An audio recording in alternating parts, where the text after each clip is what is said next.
अस्सलाम वालेकुम, welcome back to my YouTube channel. उम्मीद करती हूँ आप सब खैरियत से होंगे। आज मैं आपसे शेयर करूँगी मज़ेदार सी चूरी बनाने की रेसिपी, जो कि बनाना बहुत ईजी है और बड़े और छोटे से भी बहुत शौक से खाते हैं। तो चलिए बनाना स्टार्ट करते हैं। सबसे पहले यहाँ पे मैंने लिया है देसी घी। तो ये घर का बना हुआ देसी घी है, इसे मैं थोड़ा सा मेल्ट कर लेती हूँ। मेल्ट इतना करना है कि थोड़ा सा गर्म भी हो जाए। देसी घी की चूरी बनाने के लिए यहाँ पर मैंने ली है तकरीबन 4 अदद रोटियाँ, बिल्कुल फ्रेश और बिल्कुल ताज़ा ताज़ा रोटियाँ बनाकर मैंने रखी हैं। तो बिल्कुल जिस साइज़ की आपको चाहिए आप उसी साइज़ की रोटियाँ बना लें। अगर आपको थोड़ी कम बनानी है आप थोड़ी कम बना लें।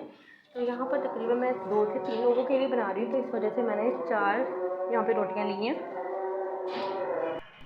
और यहाँ पे मैंने लिया है ग्राइंडर जग, और रोटियाँ थोड़ी गर्म है तो गरम गरम रोटियों को मैं तोड़ कर इसमें ऐड कर लेती हूँ। और हमें इसको ग्राइंड करना है बिल्कुल, मतलब जैसे हाथों से हम ग्राइंड करते हैं वैसे हमने जग में तमाम रोटी को के पीसेस जो हैं वो मैंने तोड़ के छोटे छोटे पीसेस मैंने तोड़ लिए थे।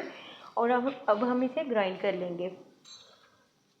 पहले तो ऐसे होता था ना कि हाथों से आप बनाते थे, तो बहुत इजी वे है। अब आप डायरेक्ट रोटियां बनाएं, तो रोटियां बनाने के बाद आप इसे थोड़ा सा ग्राइंड कर लें। उससे ये होगा कि रोटी के जो पीसेस हैं वो छोटे छोटे टुकड़ों में डिवाइड हो जाएंगे, तो बहुत ज़्यादा आपको स्ट्रगल भी नहीं करनी पड़ेगी।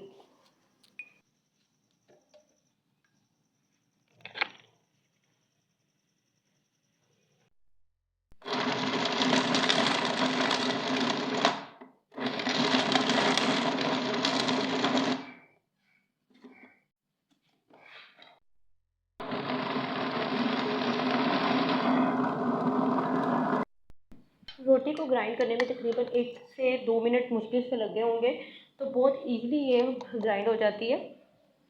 शुगर मैंने पहले ऐड नहीं की थी, शुगर हम इस स्टेज पे ऐड करेंगे। तो यहाँ पे मैंने तकरीबन 3 से 4 टेबलस्पून भर के शुगर पाउडर मैंने बनाया हुआ था। घर में आप चीनी को पीस लें ईज़िली। और 4 से 5 टेबलस्पून इसमें जाएंगे देसी घी के, और देसी घी भी यहाँ पे मैंने अच्छी तरह से गर्म कर लिया था। तो ये मैं इस पर ऐड कर लेती हूँ। कोशिश करें कि आपका हाथ नहीं जले। थोड़ा सा इसे 1 से 2 मिनट के लिए या कुछ सेकंड के लिए इसे ठंडा होने दें।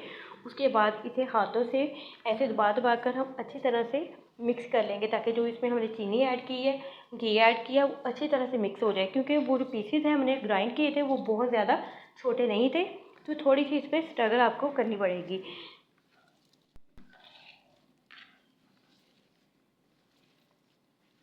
बिल्कुल हल्के हाथों से आपने इसको मिक्स करते जाना है, ताकि हमारी जो यहाँ पे चूरी है बहुत अच्छी तरीके से तैयार हो। हमने बिल्कुल इसमें दानेदार चीनी को ऐड नहीं किया। आप चाहें तो चीनी जो बगैर पाउडर के आप वो ऐड कर सकते हैं। वैसे मोस्टली लोग वही ऐड करते हैं, लेकिन वो मुंह में आती है बहुत ज़्यादा, तो वो कुछ लोग नहीं पसंद करते खाना उस तरह से। तो अगर आपको वैसी चीनी पसंद है तो आप अपनी टेस्ट के मुताबिक जितने आपने ऐड करनी है आप उसी टेस्ट के मुताबिक ऐड कर लें इसमें। तो यहाँ पे मैंने दोनों हाथों से अच्छी तरह से चूरी को मिक्स कर लिया था, और रोटी के पीसेस मज़ीद छोटे हो गए थे। और अब इसका ईज़िली जो है लड्डू बन सकता है। मतलब अगर आप चाहें तो वैसे भी इसे खा सकते हैं, आपकी चूरी रेडी हो चुकी है। लेकिन अगर आप इसे लड्डू की शक्ल देना चाहते हैं तो इस तरह से दबा दबा कर लड्डू बना लें। 4 रोटियों से यहाँ पर तकरीबन 4 से 5 लड्डू बन के रेडी हो जाएंगे, और तकरीबन 2 से 3 लोगों के लिए ये काफ़ी होते हैं।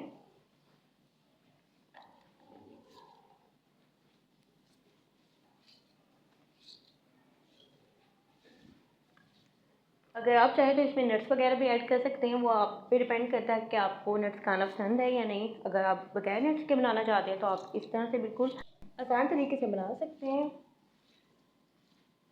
इसी तरह बाकी भी तमाम लड्डू मैं बनाकर तैयार कर लेती हूँ।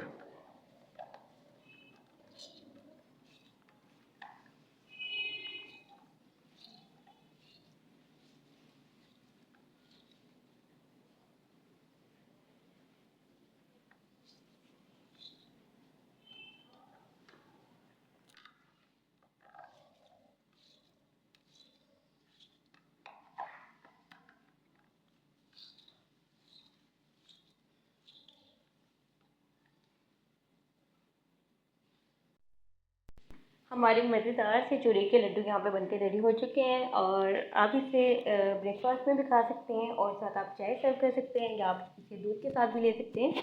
तो बहुत ही ज़बरदस्त और बहुत ही एनर्जेटिक ये एक रेसिपी है। तो होप सो आपको आज की वीडियो अच्छी लगी होगी। वीडियो अच्छी लगी तो वीडियो को लाइक कर दें और अपना फीडबैक लाजमी दें और दुआओं में याद रखें। अल्लाह हाफ़िज़।